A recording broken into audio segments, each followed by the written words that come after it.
For this next problem, they show you a square. The square looks something like this. There's a side, or a point O, a point B, point A, and a point C. And the question says, this square has an area of 9 square units. Point O is found where the axes meet. What are the coordinates of point A? So first, if we look at what we know, or what is given, this square has an area of 9 square units. Area equals 9 units squared. And then we also know that point O is found where the axes meet. So students need to have an idea of a coordinate plane or a coordinate grid, what the axes are, the x and the y axis on a coordinate grid or graph, the x-axis, the y-axis, and where the axes meet. And the axes meet at point 0, 0, or the origin. Students need to understand this concept and be able to make this assumption for this particular question. So then what we have to know, well, how far up does this square go? How far right does it go? To be able to figure out where point A is, which is what the question's asking. What is the coordinates of point A, which is over here? So we need to figure out how long these lines are.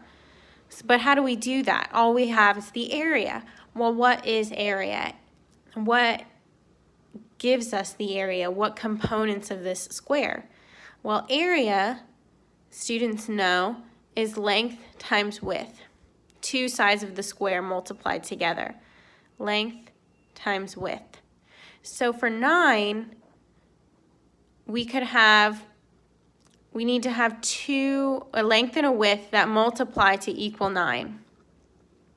And actually, there could probably be multiple answers to this question if it had not specified that this is a square. If this was a rectangle or some other quadrilateral shape, we could have multiple answers because there's multiple factors to get to 9. There's 1 and 9, there's 9 and 1, but there's also 3 and 3. And so the fact that it tells us in the question that this is a square, students have to know that squares have sides of equal length, which means that the only possible sides for this square, for it to have an area of 9, is 3 and 3 units. So this is 3 units, this is 3 units. All of the sides are equal to 3 units, since square has all equal sides. So then, since we know that it goes 3 units this way, we could figure out that point C, is 3, 0, because we moved along the x-axis, so the x-coordinate is getting bigger.